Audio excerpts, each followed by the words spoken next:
them because you don't know how it's going to turn out. My kids empowered me to get out. What's going on with this remote learning in the midst of COVID? Working for different elected officials, learning and understanding how to put the community first.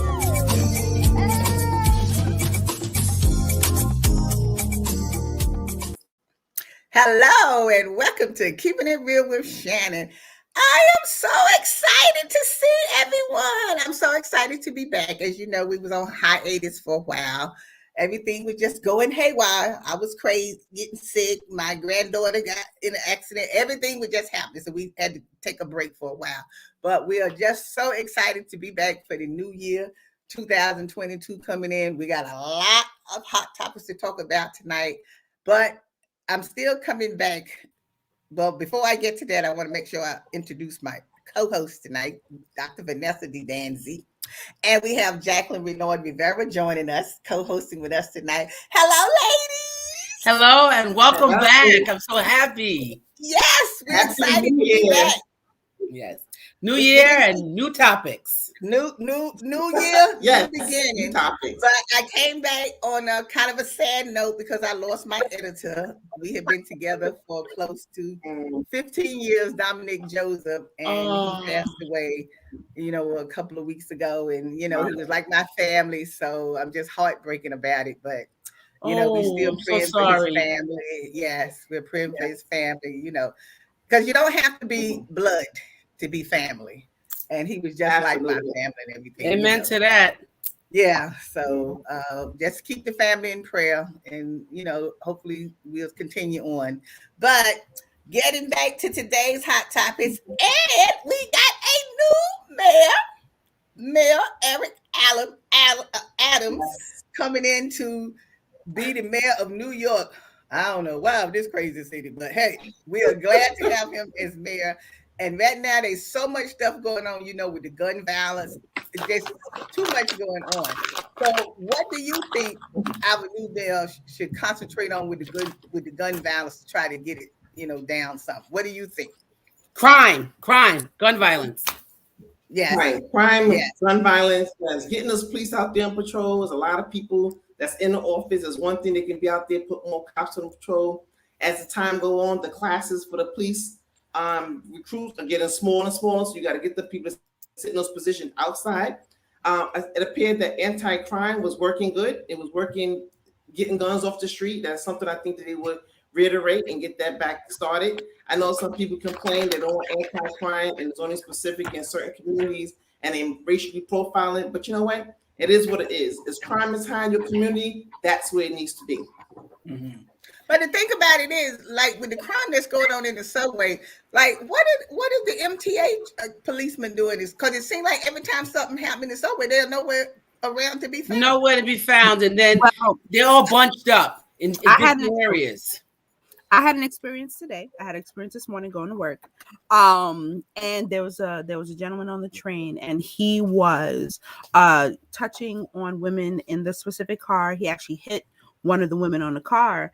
And we kind of called for the conductor to come. And I'll tell you, maybe we made one stop, and then the next station, the police were there, and there were at least 6 of them. So I would like to attest to them being visible, because they did take this take this young man off the train because he did assault. He assaulted at least 3 or 4 women on that car.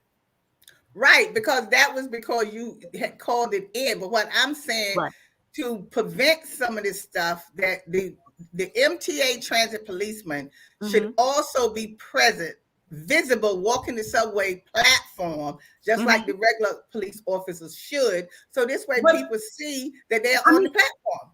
I mean, listen, but you know what? You can't have every cop on every station, every car, every train line. No, I'm not saying that. I'm not saying that. At least if you got 2 or 3 walking the platform. Right. There's no on the platform. But you must look at one thing too. People, perps, people out there is doing things. They know what time the police come on the platform. They know what time to go to meal. They know the schedule better than they do. Yeah. So you can't be there 24 hours all the time. You have to have people like when there was an Allison car, making a phone call, notifying the conductor, trying to get it to the next statement and the next station. people need to be active a little bit, and sometimes that doesn't always work out that way. But people need to be more involved. I do agree with that, but I still want to go back to the same thing. I need these guns off the street. They're shooting people left and right, and I'm terrified of that. It's like the stick-ups in the barbershops, the stick-ups in the stores. It's out of control. It's making me really weary and scared that I know I can't say where are the cops. I do see them out, but it's like more people with guns than there seems to be cops. So what do we do? Yeah. No, I'm saying I'm not taking anything away from the police officers. Lord knows I need them, but I need to see them more visible, because I think when you see them more visible, people are still going to do stuff, but they don't do it as quickly to me. If like when you see the police on the blocks or on the corners and things like that, people see them there. So they don't really start doing something, when they see them around. It's like you wasn't seeing anybody on the subway. Yeah. That's what I was saying. Yeah. Prime example is Marshall's. I'm sorry. Okay, I'm Jacqueline. Prime example is Marshall's on Atlantic Avenue near where I live.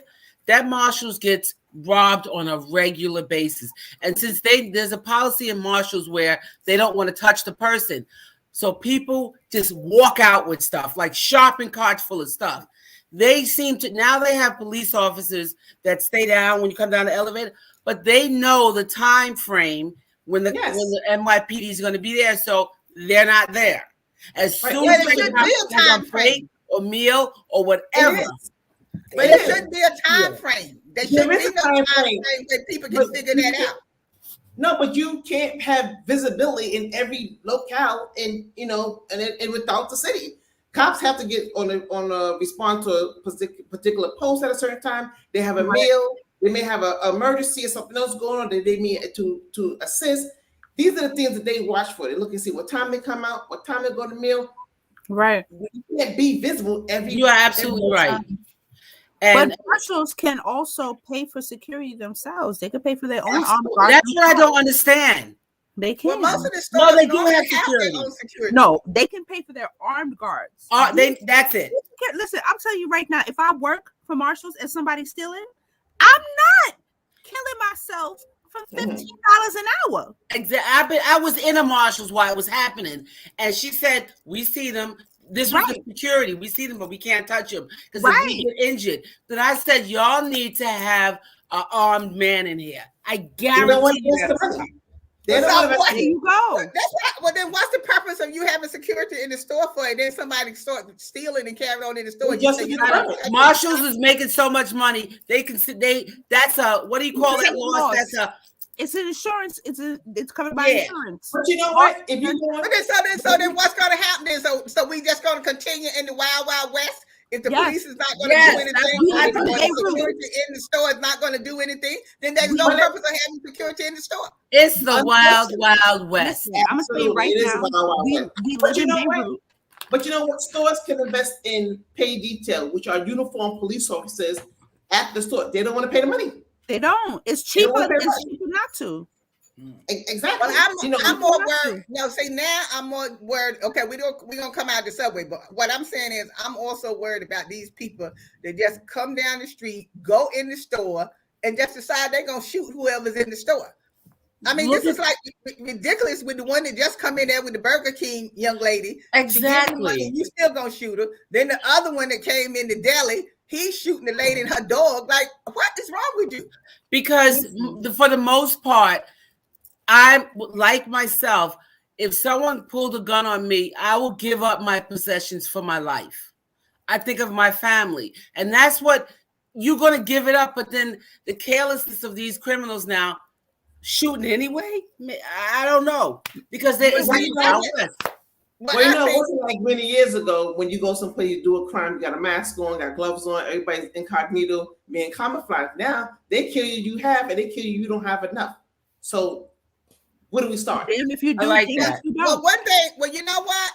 Where I think they should start from It's when these people commit these crimes and you know they committed these crimes because you got them on video and everything. Yeah. They need to get the time that they're supposed to get and get them off the street. I don't That's understand. that's a whole other conversation. A week later or 2 weeks later, whatever. So what makes you think they're not going to continue doing it? Because now they're already saying there's nothing going to happen to me. So if I shoot them in the store or whatever, there's nothing going to happen to me. What's going to happen? You need to give these people time. You commit the crime, you need to do the time for what you have done. But listen, our legislation and let the jails do the justice. Listen, our legislation branch has changed a lot of the laws at the top of the year and really decriminalized a lot of these crimes where they have, if you listen, from what I heard, you could damn near commit attempted murder and get a death ticket to appear in court and then go home. They're using speaking of that, Allison, we have I work at the Red Hook Justice Center, Community Center, and there are no cases because the way the laws have shifted, right. But you look at a lot of DATs and people are walking, right, and that's why it's like Babe Ruth outside. The system, when you have systemic racism in the system, you have all these things compounded in these marginalized communities. The system is working exactly how it's designed to work. And it's like what? Like designed to work like what? Just to let certain people get away? They're doing nothing. They're letting people out. They know people are killing each other. They know who they're killing. They know who they're going behind, and they're just not doing anything. They know the crime is not punishable with the time. They know that. Yeah, but that's what has to. Then that has to change. Then, so then I want the mayor to work with the legislation and whatever he has to do to get this change. So when people are coming in stores killing innocent people and their dogs and stuff, you put them under the jail. Absolutely. Yep. Now that's just the bottom line. You go under the jail. There's no sense. You put somebody 6 feet under, you got to go under too. Huh? Yeah. I said, if you put somebody 6 feet under, you got to go under too. You also got to remember, cases are being backlogged even for people to appear in court. At this moment right now, since the murder of my sister in 2018, the person that killed her is still sitting in Rikers, and we're yet to get our day back, go back to court. Too long. Well, ladies, we have to take a quick break, and we'll be right back. Okay. It's Shannon. It's Shannon. COVID-19 has changed how we express our faith and gather to worship. Now it's time to take the first step that lets us get back to spreading the word without spreading concern. Before we can safely come together, we need the facts. As COVID-19 vaccines become available, you may have questions. Should I get it? Is it safe? Should I wait? It's smart to question. Now, get the facts at getvaccineanswers.org so you can make an informed decision when vaccines are available to you.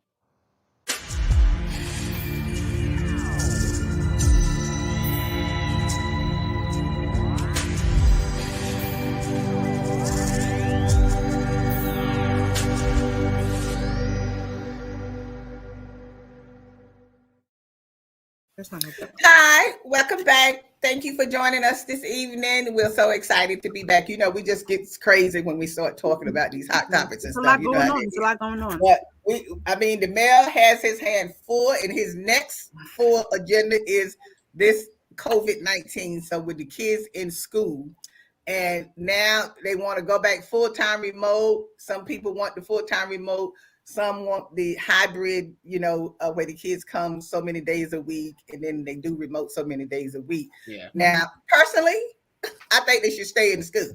Now, I don't have a problem with doing the hybrid at some point or whatever, but to go full remote, no, I'm not for full remote. From experience, full-time, going, when they were on remote full-time, my son would pretend he was working. And I was home at the time, and he wasn't doing nothing. Now that he's in school, he's accountable for his work. Mm-hmm. I think full-time school. Mm-hmm. Well, Allison, you're on mute. Listen, I had an 8-year-old at home, and I will tell you that I used to be a ninth grade math teacher at a point, and I looked at his homework and I'm like, if I'm doing this for third grade, we're in trouble. I had to tell the teacher, I was like, listen, you see this new age math that you guys have? Don't send homework for me because he's going to learn the Caribbean way. That's it. I'm not doing all this expanded notation, all of this sticks and dots. And listen, the Caribbean way has worked for me. It's worked for all of us. Why are we changing the math? For what? For what? Now especially if you get the same results. Right. You know what I mean? I'm like, sis, I'm 40. I'm 40. I'm not going back to school. I'm not going back to school. Okay? He gonna learn my way, or you gonna send me home with something. You gotta do something. You gotta do something. Well, the reason I'm against remote is because I sat in a couple of times with my granddaughter, just to make sure she's paying attention and and understanding what the teacher is saying, because sometimes I know she won't say she don't understand or whatever. And it depends on the teacher too, because to teach remote, you really have to be a creative teacher. Because I'm sitting there one day, and honestly, I was there asleep. I fell asleep while I'm sitting there with the class, and I was like, "Oh my God, the teacher's so boring." I mean, I couldn't stay awake myself. So if I couldn't stay awake, but that brings to mind. That brings to mind another issue, and that what about the thousands of kids that have IEPs and are expected to do remote?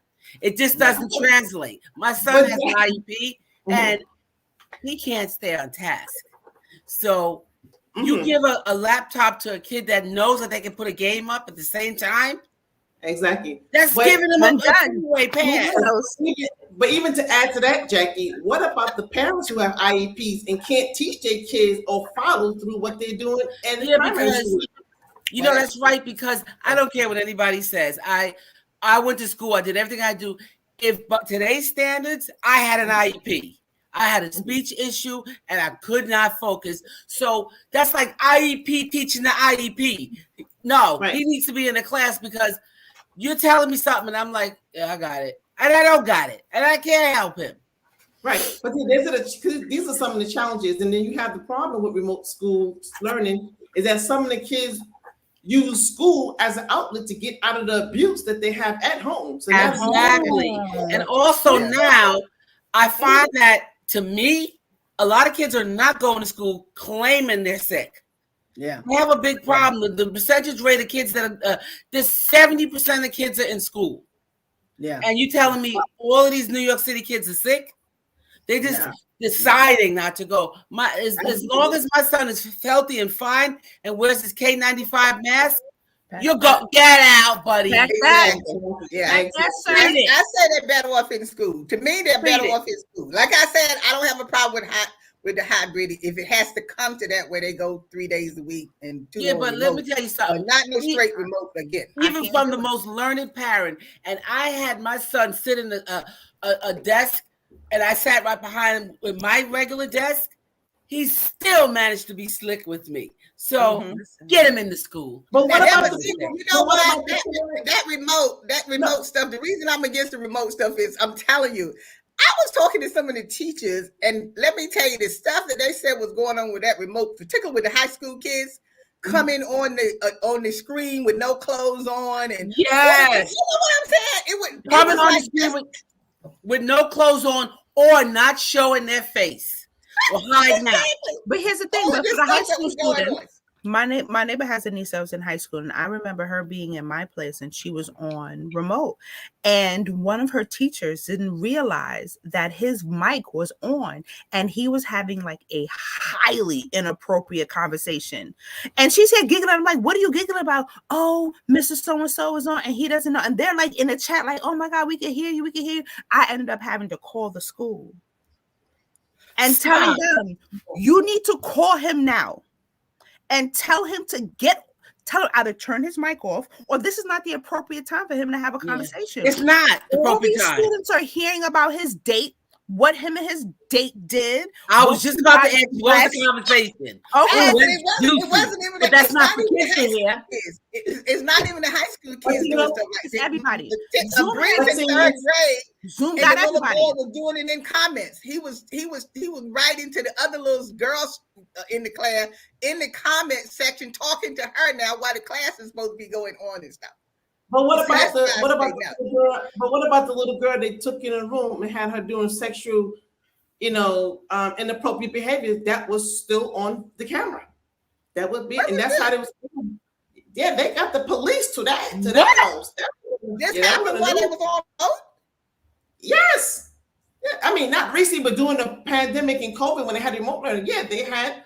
I think she's like 5 or 6, and had, I think it was a male relative. I'm not quite sure of the relationship. Yeah, it had her pulling. I think she was doing like, oral sex. What case? And it was still inappropriate. It was had it on camera. What, 6-year-old? Yes. Doing the Oh remote my learning. God. See, that's He why better, I I hope they said, buried him under the no, grave. No, they did. They They passed sent the the homie police to the around in house. the cell. I hope they doing Yeah. it. They I hope sent the police to the house. Yeah. Mhm. Well, that's why I was saying about this remote. No, I mean, I understand the COVID is here. I understand, we're afraid for our kids to go to school or whatever. But I still say they need to go to school. I mean, we have to protect them. Like I tell my girl, make sure you keep your mask on until it's time to eat or whatever. You got your hand wiped. Do what you have to do. So, because I know they'll pay attention better in school. Right. If you But get also, They can grasp it in school. If you're telling a kid to pay attention at home, they're looking out the window. They're using their phone. But also, you have to understand too, there's also a socio-emotional growth that they're also losing. Like, my son has come back to school, and there are a lot of kids going through struggles from having this 18 months, almost 2 years at home, and they haven't. And my son is in third grade, so you're talking about 6, 7-year-olds during the pandemic who are now coming back to having to figure out how to interact with other students, how to interact with teachers. You don't know who they were home with. One of the students in Tyler's class was home alone. No, right. He was home alone during the pandemic. He was home. I mean, honestly, I'm not condoning what's going on, but what do you say to a parent that has to go to school, that has to go to work, has to go to work? You're right, and has nobody to take care of their kid? And you are absolutely right. Those centers for people who didn't have childcare, COVID ran through all those centers. Yeah. What do you say? You have to choose between your child going to school or you being able to put food on the table. Yeah. I keep forgetting about that other aspect because my youngest is 15. I have a 26 and 23. So I'm skirted past that. But I remember those days of having to decide if he has a sniffle, you have to stay in or go home and go get some money. I know what you're saying. I know it's a struggle, but by and large, I know it's a struggle. By and large, if we can keep them in school, because the thing about it is, when the kids the thing about it is, the parents need to understand this, and I hope they do understand. I tried to preach that to them when I was there. See, even when your child falls behind, it still is on you as well as it is as the a teacher. school. And as a teacher, because you have to remember now, particularly those third graders, and then when they get higher up, there's another state test they take as well. They have to be prepared for those tests. And when it comes time for the test and the kids are not passing, the state board ain't sitting up there talking about no COVID. They're not listening to you about the COVID was taking place and all that kind of stuff. You got to still make sure your children are still on point to take those tests. And like I used to tell parents all the time, look, they can't teach your child everything in school. Whatever they teach them, when they come home, you supposed to reinforce. That's for you to reinforce what's taught. So if you don't reinforce anything, then you can't say anything. I understand you have to work. I understand sometimes you might have to work 2 jobs, but sometimes you got to make a choice here. You got your children, you got to have food and stuff like that, but sometimes you gonna have to start cutting back on some stuff. You're right. You're right. But I still say, get them in that school building. Protect them with hand sanitizer, face mask. That's another topic. I ain't gonna even discuss it yet. The what? Another topic. What? Shots. You know, like the boosters. The shots. Yeah. See, I was about to take your thing. So the thing is now is should we be boosted up or not? I'm not boosting. Should we take those boosters? I'm not boosting. We don't take the booster. I was forced into taking the vaccine in the first place. It was a choice between being able to feed my family and or stay home. And I had to make that choice. But I have faced so many health issues because of the vaccine. I'm not boosting. I'm still going through it 4 months later. I understand. 4 months later. I am fully for getting boosted. I had COVID when it first began, and I was sick as a dog, and I could not move my arms no higher than this. I was John McCain as a Black woman because my arms wouldn't go any higher.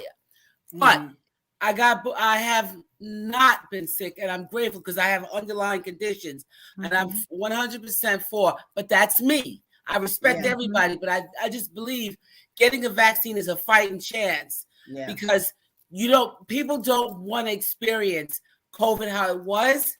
Right. And I thought I was going to die. Right. And I'm not, and I'm just going to go on record and say I'm not anti-vaccine. What I'm saying is there's an appropriate time frame. No, there's an appropriate, and I work in research. You feel me?